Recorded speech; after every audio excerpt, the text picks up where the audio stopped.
Hey guys, welcome to Tutorial Guru. Today I'll be learning how to delete all downloaded videos on YouTube at once. And now let's dive right in.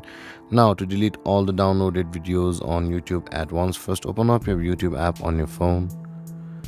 And after opening your YouTube app, guys, on this interface you can see your profile picture icon at the bottom right corner of the screen. Tap on your profile picture icon at the bottom right corner of the screen, and you can see the downloads button available for us over here just below the your videos option. Tap on downloads button and tap on the settings icon or the gear icon at the top right corner of the screen, which is this one. Tap on it and you can see the delete all downloads button. Tap on it and continue with the process, and all of the videos you had downloaded on YouTube will be deleted.